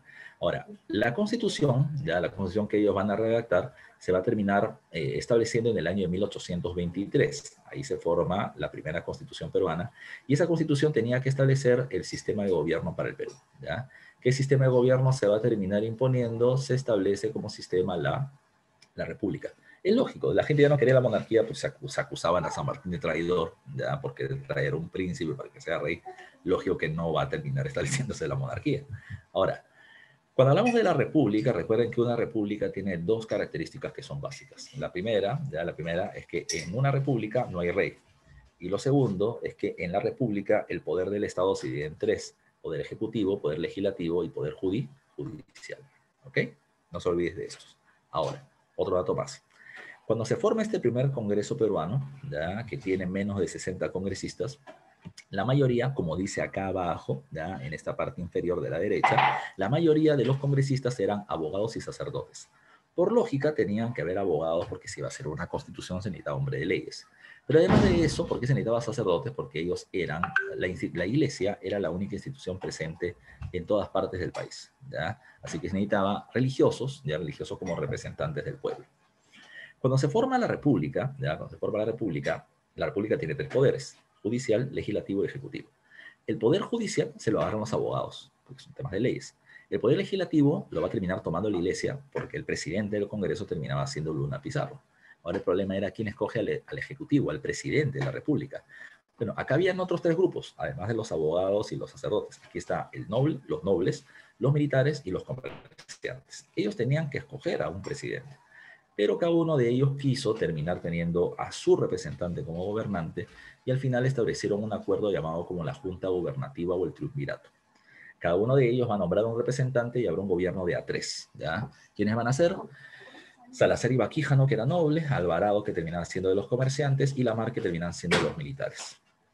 Con esos tres se forma la Junta Gubernativa, y la Junta Gubernativa que está por acá viene teniendo una misión. La misión era acabar con las fuerzas realistas en el sur del Perú, que todavía eran una amenaza. ¿Qué pasó? ¿Ya? ¿Qué pasó? Fue mal. ¿Ya? Ellos van a terminar llevando a la práctica una campaña militar llamada con el nombre de la primera campaña de puertos intermedios.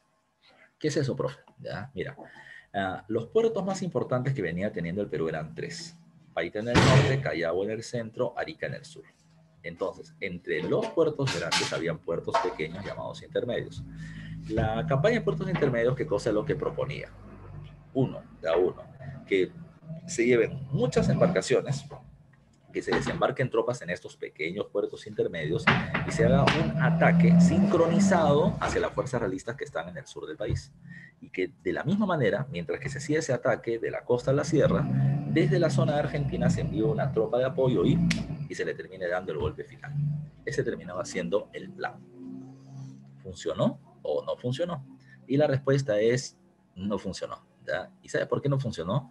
Por un problema que nos va a quejar por mucho tiempo, que se llama el caudillismo, ¿ya? A lo que me refiero es que van a haber una gran cantidad de jefes militares que, en lugar de terminar esperando un ataque sincronizado, decidieron ellos mismos lanzarse el ataque por su cuenta de manera desordenada, por llevarse el renombre de haber derrotado a las fuerzas realistas.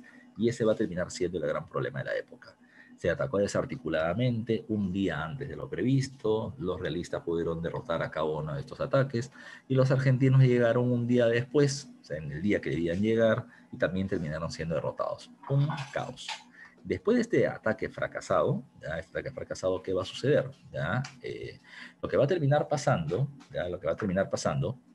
es que el general Santa Cruz, desde Lima, de Lima, o viene con sus tropas a Lima y amenaza directamente al Congreso y le termina diciendo: o me ponen como presidente, del Perú a José de la Riva Agüero, o yo termino destituyendo al Congreso. Bajo esa amenaza militar no quedó otra que nombrar a Riva Agüero como presidente. Y ya teníamos al primer presidente del Perú, que no llegó al gobierno, por respaldo popular, sino que terminó llegando por presión militar. ¿Ya? ¿Qué sucedió a continuación? Lo que sucedió a continuación es que Riva Agüero nombra a Andrés Santa Cruz, quien prácticamente lo puso en el gobierno, como nuevo jefe de la segunda campaña de intermedios y este también fracasó. Cuando fracasó, hubo una explicación por qué. Se le había pedido a Simón Bolívar, que dirigía la Corriente Libertadora del Norte y la Gran Colombia para aquel entonces, que nos envíe a alguien de respaldo. Y Bolívar no nos envía a cualquier persona. Bolívar nos envía a Antonio José de Sucre, su mano derecha, su principal jefe militar. ¿Ya?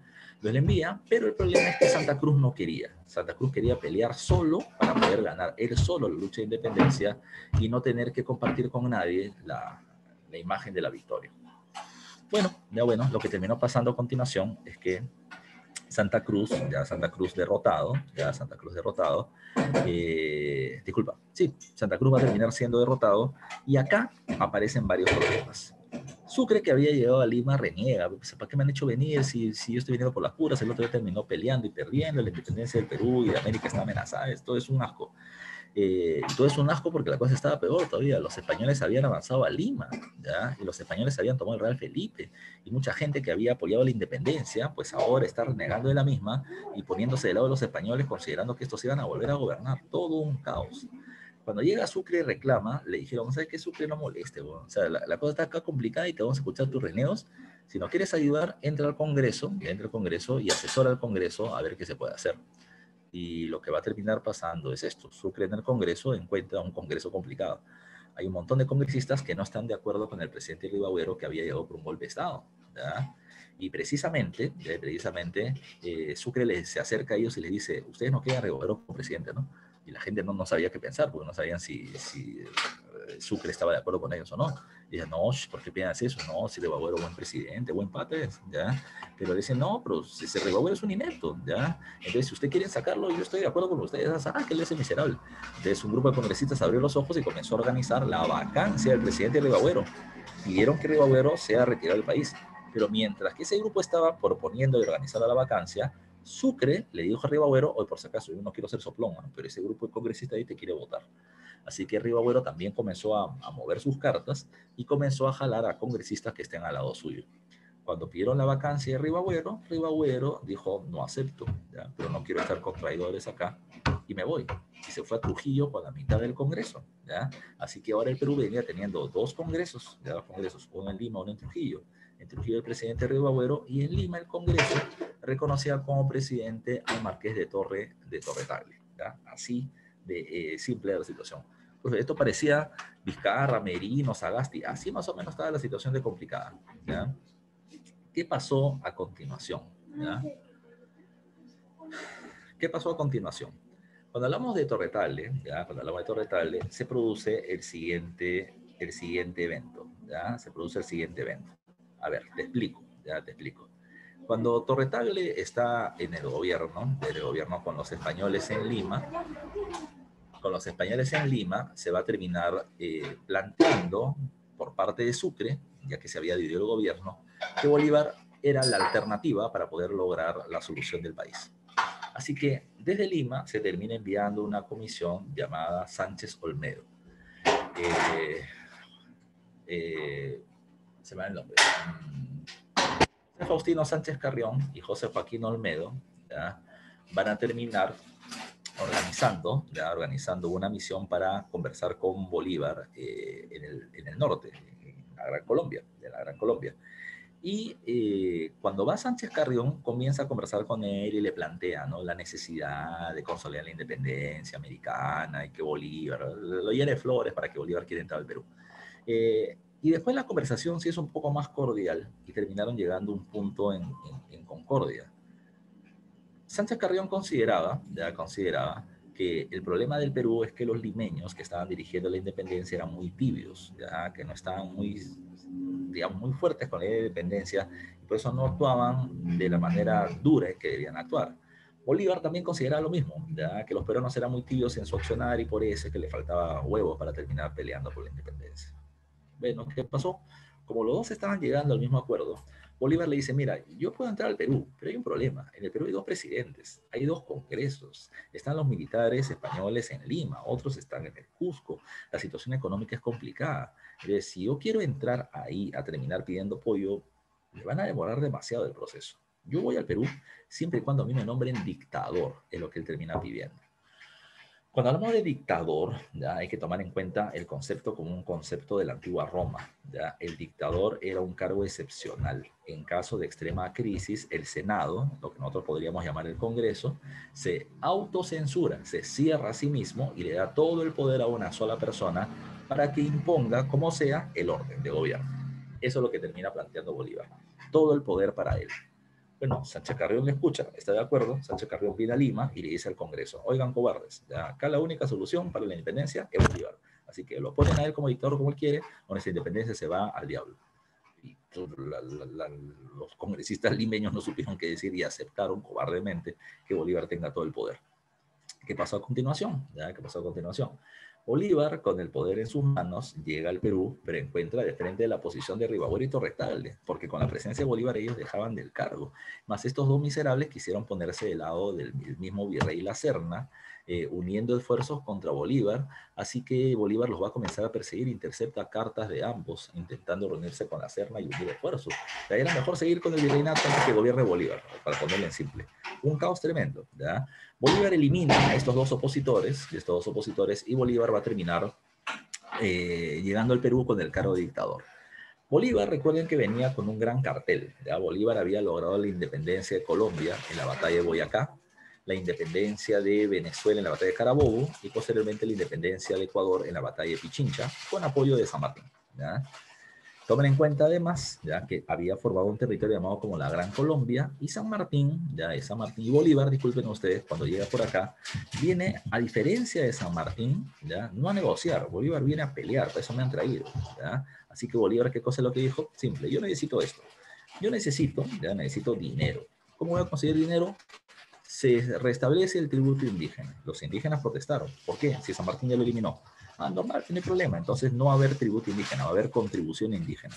Que es lo mismo, pero con diferente nombre. ¿Ya? Solamente para que no molesten los indígenas. Y se les planteó, ¿ya? Este impuesto solamente es momentáneo. Solo mientras dure la crisis te lo voy a terminar cobrando. Luego se elimina. ¿Ya? Luego se elimina. Es momentáneo. Falso, porque se logró la independencia y recién el tributo indígena se va a eliminar, pero se va a eliminar con Ramón Castilla en su segundo gobierno. Así que no fue tan cierto. Bolívar, además de eso, consideraba que para poder vencer necesitan tropas. Y necesitan tropas pues, de todo tipo. Mientras que San Martín no quería que participen los sectores populares, Bolívar va a decir, necesito que peleen todos. Necesito que pelee blanco, indio, mestizo, mulato. Todo el mundo tiene que pelear, así que no hay distinción. ¿Ya? Así que las tropas de Bolívar van a ser un poco más diversas, pero aún así, las tropas realistas estaban mejor organizadas. Siguiente caso, siguiente caso, a la pelea. En la pelea, las tropas están dirigiéndose a Ayacucho y se cruzan en Junín, se cruzan, no habían acordado pelearse ahí, se cruzaron. Y estando ahí, con Simón Bolívar a la cabeza, le va a terminar diciendo al general Canterac, ya de los realistas, bueno, mira, ¿sabes qué? Esta batalla no debió producirse, no la veníamos teniendo programadas ni tú ni yo, entonces vamos a hacer lo siguiente, no te quiero destruir, ¿ya? No quiero ser malo contigo. Entonces, ¿qué vamos a hacer? No vamos a usar armas de fuego porque no quiero terminar usando toda mi fuerza contra ti en este momento. Cantera dijo, chuma, y si no quiere usar sus armas de fuego, ¿como cuántas armas de fuego tendrá? Seguro que tiene demasiadas y nos van a terminar afectando. Cantera dijo, perfecto, te doy la mano, no se usan armas de fuego. España tenía 11 cañones de artillería y Perú tenía 1. ¿Ya? O sea, le hicimos creer que estamos muy armados y al final no veníamos teniendo nada. ¿Ya? Eso hizo que esta batalla se le conoce con el nombre de la batalla sin humo, porque no se va a usar armas de fuego y por lo tanto no va a haber humo en el campo de batalla. Se le llama batalla blanca porque se van a usar arma blanca, que puede ser sables de los oficiales o las bayonetas, que son como estas espaditas que se unen a los rifles de las personas que están peleando. Entonces, se produce esto en la batalla de Junín y la fuerza patriota gana. Ahora, ¿cómo ganó? Eso lo puedo tomar en cuenta. ¿Dónde vio ganar? Porque además de tener menos cañones que no se usaron, los realistas tenían una mayor fuerza de caballería que era fundamental en el campo de batalla. Pero ganamos por algo. Nosotros teníamos la caballería de los húsares de Junín, dirigida por Isidoro Suárez, y veníamos teniendo a un montón de indígenas ya organizados en montoneras, en grupos desorganizados, uno por Quispeninavirca, otro por Navala Huachaca. Así comenzó la batalla. Comienzan los húsares de Junín a avanzar sobre la caballería realista, ¿ya? Y la caballería realista le pega y se da media vuelta a los húsares y comienzan a retroceder. Y en el camino le terminan diciendo, a los indígenas, ya a través de Andrés Rasuri, diciendo, mueve a los indígenas y que frenen el avance de la caballería española y yo doy media vuelta y contraataco. Y así pasó.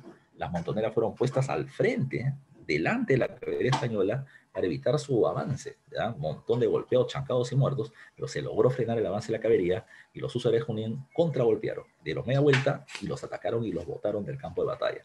No solamente a la caballería, sino también a las tropas. Esa victoria fue fundamental.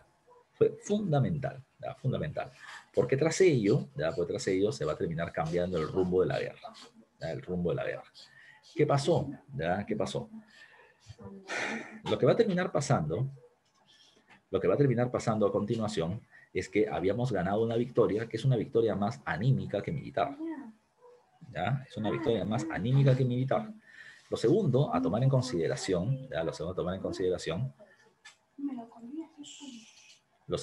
consideración ya es que si bien nosotros llegamos hinchados de esta victoria, los realistas venían teniendo problemas. No solamente habían perdido, sino que además se generó una tremenda pelea entre los propios realistas. Los oficiales realistas españoles eran 4. El virrey La Serna, el general Canterac, ¿ya? El general Rodil, que venía tomando el control de la fortaleza del Real Felipe, que estaba fuera de la batalla en el sur, y el general Olañeta. Este último fue importante. Olañeta era realista, estaba a favor del rey, pero en España se había producido un hecho. En 1823, se había terminado produciendo la restauración del poder absolutista de Fernando VII, generando una pelea entre dos bandos. Un bando terminaba siendo el bando monárquico, que estaba de acuerdo con el absolutismo del rey, y el otro bando terminaba siendo el bando constitucionalista, que estaba a favor de la restauración de la Constitución de Cádiz y la limitación del poder del rey. Eso es lo que terminaba pasando para aquel entonces. ¿Qué pasó? ¿Ya? ¿Qué pasó? Bueno, Olañeta le terminó diciendo a los otros oficiales, al virrey La Serna y a Canterac, qué es lo que ellos pensaban por lo que está pasando en España. O sea, si ellos están a favor o si están en contra de continuar o en contra de la monarquía absoluta o a favor de la Constitución. ¿Ya? ¿Qué pasó a continuación? Lo que va a terminar pasando a continuación, es que La Serna y Canterac van a decir no. Nosotros estamos de acuerdo con la Constitución de Cádiz, y por lo tanto Olañeta dijo, yo estoy de acuerdo con el absolutismo y no puedo estar con ustedes. Me voy, no puedo seguir estando con ustedes. Y Olañeta se retira hacia la zona del Alto Perú o Bolivia. Cuando se retira, las tropas realistas se habían dividido entre sus altos mandos, habían perdido casi un tercio de sus tropas por lo que se fueron al Alto Perú y por lo tanto los realistas llegaron reducidos en ánimos a la batalla de Ayacucho. Y nosotros terminamos llegando con los ánimos al tope. ¿Ya? ¿Por qué? Porque se habían dividido los españoles, porque habíamos ganado en Junín, entonces sí se puede, la victoria en Ayacucho es muy posible. Y así se hizo. En la batalla de Ayacucho se logra la victoria en la Pampa de la Quinoa, ¿ya? Van a ser derrotadas las fuerzas realistas, el virrey La Serna es tomado prisionero y el general Canterac se vio obligado a negociar el tratado de paz con Antonio José de Sucre. ¿Ya? En el acuerdo de paz que se estableció que uno, los realistas reconocían su derrota y se retirarían del país. Segundo, se establecía también que los españoles que quisieran quedarse en el Perú se les va a terminar respetando su propiedad sobre territorio, su propiedad privada. Tercero, que los españoles que se quieran ir se les va a terminar financiando su viaje de regreso a España para que no molesten acá. Y cuarto, la parte más complicada es que se les iba a pagar una indemnización por los gastos de la lucha de independencia. Con todo eso, se termina firmando la capitulación de Ayacucho. Recuerden, ¿no? La capitulación de Ayacucho en ese último punto es absurda. Siempre el país vencido tiene que pagarle al vencedor. Pero ahora nosotros teníamos que terminar pagando y eso terminaba siendo tonto. Ahora, profe, ¿le pagamos? Y la respuesta es, no le pagamos. ¿Eso por qué? Porque somos vivos, pues somos peruanos. No, porque éramos misios, no teníamos plata. ¿Ya? Y esto va a terminar generando problemas. ¿Qué más ya va a terminar pasando? Recuerden que la batalla de Ayacucho es considerada como la batalla que consolida la independencia del Perú y que consolida la independencia de América, porque el Perú era el centro del poder político y militar de los españoles en territorio americano, aunque quedaba todavía el Alto Perú en manos de Olañeta. Tras esto, recuerden, se producen algunos eventos. Sucre, jefe militar de Bolívar, se va hacia el Alto Perú y derrota a Olañeta, creando el país de Bolívar, que luego va a ser llamado Bolivia, ¿ya? Que luego va a ser llamado Bolivia con Sucre como presidente. Segundo, Bolívar va a terminar teniendo propuestas de integración regional a través del Congreso Hispanoamericano de Panamá o Congreso Anfictiónico, donde planteaba unir a todos los países política, militar y comercialmente de México hasta Chile. Su argumento, defenderse de un posible ataque militar de la Santa Alianza. La Santa Alianza, recuerden, terminaba siendo la unión militar de los países conservadores, pro-absolutistas y antiliberales en Europa, que eran Austria, Prusia y Rusia. Bolívar decía, ellos nos van a atacar porque nosotros somos liberales, hay que defendernos. El problema terminó siendo lo siguiente. El problema de esta federación o este Congreso de Panamá es que no terminó teniendo el apoyo esperado. A pesar de que todos fueron a la reunión, los representantes de todos los países fueron a la reunión, Argentina, Chile y Centroamérica no estuvieron de acuerdo por dos cosas. Uno, porque Bolívar quería tener todo el mando político. Y segundo, porque en la reunión había representantes de Inglaterra y de Holanda. Y Argentina y Chile se dieron cuenta de que en realidad lo que estaba buscando Bolívar era pagar la deuda de la corriente libertadora del norte financiada por Inglaterra, poniéndonos a todos los países en bandeja, entregándonos comercialmente a Inglaterra. Así que por eso no quisieron, ¿ya? Como Argentina, Chile y Centroamérica no aceptaron, la reunión quedó en cero. Bolívar terminó creando algo más pequeño, llamado con el nombre de la Federación de los Andes, donde los países que van a estar conformándolos terminan siendo la Gran Colombia, estaban bajo el mando de Bolívar, Perú, que estaba bajo el mando de Bolívar, y por otro lado estaba el territorio de Bolivia, que estaba bajo el mando de Sucre, ¿ya? Entonces, cuando se crea la Federación de los Andes, el argumento era, vamos a unirnos para frenar la expansión territorial de Brasil por la selva amazónica y para terminar frenando la expansión comercial de los Estados Unidos de norte a sur que se va a venir, ¿ya? Que se va a venir. ¿Qué pasó? Bueno, lo que terminó sucediendo es complicado. ¿Por qué? Porque la Federación de los Andes sí se va a terminar haciendo, porque Bolívar tenía el mando directa o indirectamente en todo el territorio. Pero lo que no va a terminar generándose es que esto se consolide.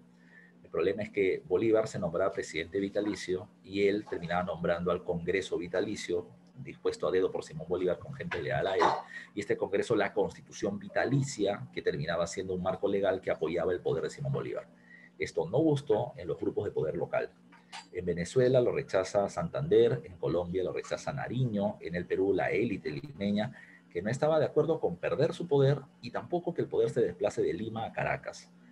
Así que nadie estuvo de acuerdo. Cuando Santander comienza a promover medidas contra Bolívar, Bolívar se va a calmar las cosas allá en Venezuela. Pero mientras tanto acá, el Congreso se reapertura y decide separar al Perú de la Federación de los Andes. A partir de 1827 nos separamos de ella y vamos a tener un gobierno propio, que ya veremos en la próxima clase, y que se le conoce con el nombre del primer militarismo. Pero eso todavía es tema de la próxima clase, ¿ok? Vamos a terminar dando las claves de la semana. A ver, vamos a ver qué claves vas a tener tú. Dice 1, me vas respondiendo con tus claves, ¿eh? 1. El proceso de la emancipación no fue propiamente una revolución, ya que en lo social, dice, en lo social, recuerden, el negro seguía siendo esclavo, el indio seguía pagando tributo indígena y seguía siendo yanacona, entonces no hubieron grandes cambios. Eso que la mejor clave es la C. Permanecerán vigentes las relaciones feudales de producción. ¿Ya? A ver, pregunta número 2. Muy bien, Yasmín, con tu respuesta. 2. Personaje político del siglo XVIII, autor de la Carta a los Españoles Americanos. Como te dije al principio, eres el principal promotor de la independencia criolla o americana con respecto a España. ¿Quién era? Por ahí me está respondiendo alguien. La clave también me dice Yasmín es ¿Cuál me decía Yasmín? Se me fue. Ah, no, me está diciendo Gabriela. Gabriela me dice la A y a mí me dice la B de beso. Y la respuesta es la Juan Pablo Vizcarra y Guzmán escribe la Carta a los Españoles Americanos. Miranda es el que publica el documento, pero el que le escribe es Vizcarra y Guzmán.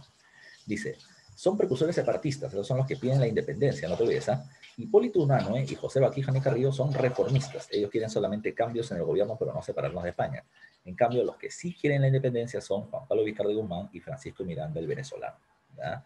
Así que la clave es 2 y 4 y eso está en la alternativa de dedo, ¿ya? Pregunta número 4, Francisco de Miranda, ¿ya?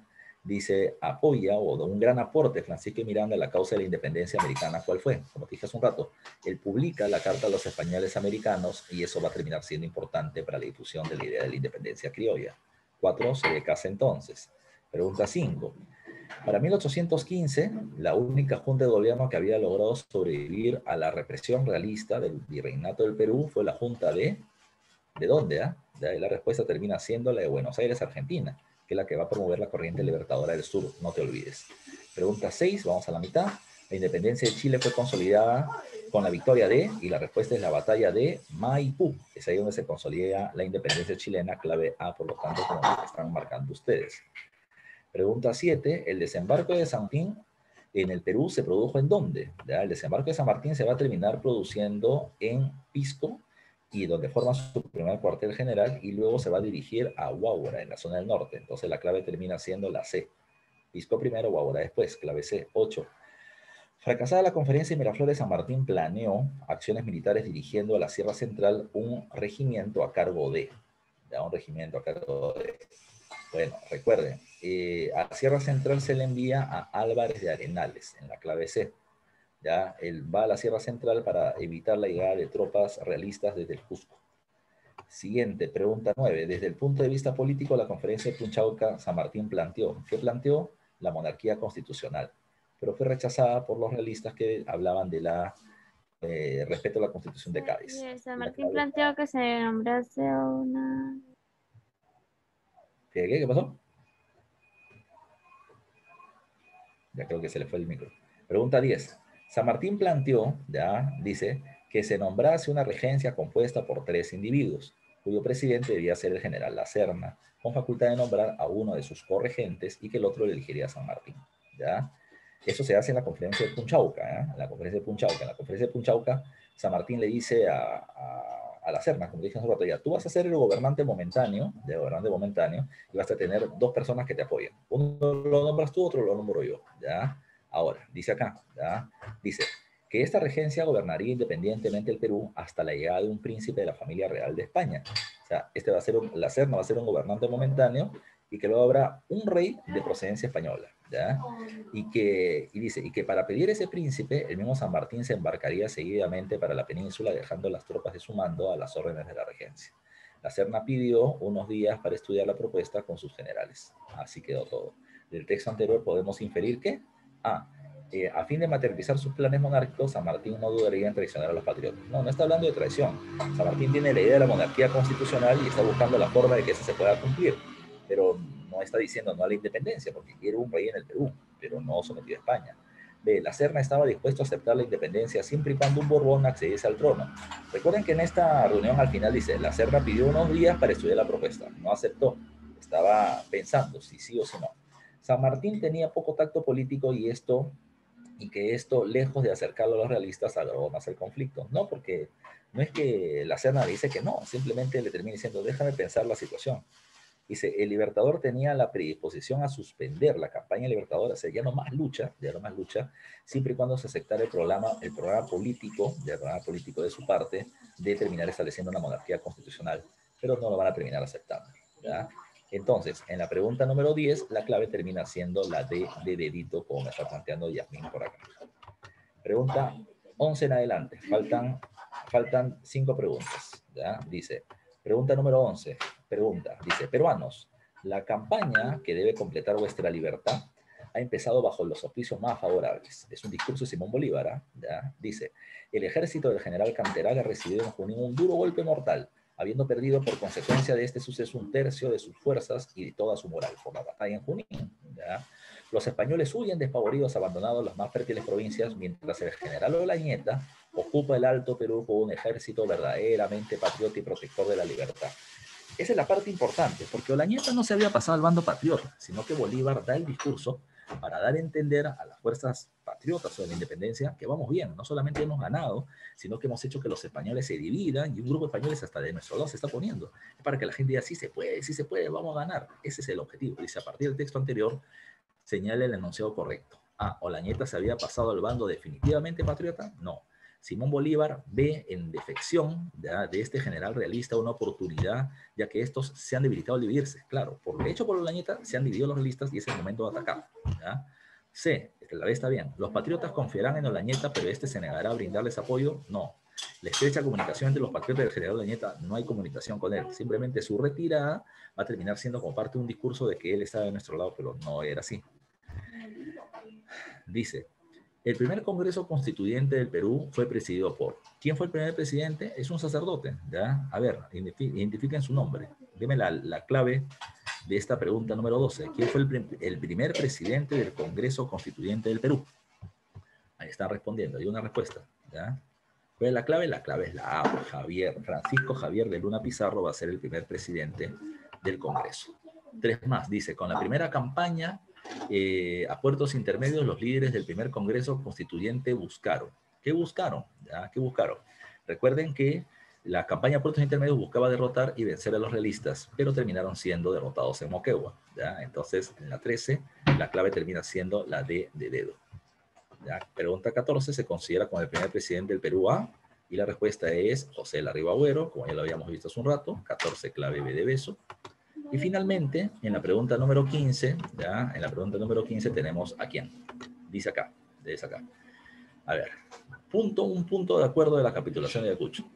El Estado del Perú respetará igualmente las propiedades de los individuos españoles que se hallaran frente fuera del territorio, de los cuales serán libres de disponer en los términos de los próximos 3 años, debiendo considerarse en igual caso a los americanos que no quieran trasladarse a la península y tengan allí intereses de su pertenencia. ¿Qué están diciendo? Si tú eres español y tienes tierras en el Perú, ¿ya?, entonces se te van a respetar, no se te van a quitar. Y viceversa, peruano que tenga tierras en España, no se le va a terminar quitando durante los próximos 3 años.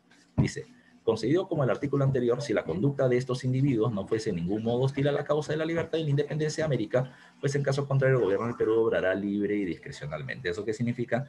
De que si este español que tiene sus propiedades en el Perú, ¿ya?, y las quiere seguir manteniendo, luego apoya levantamientos contra la independencia, entonces se le van a quitar sus tierras.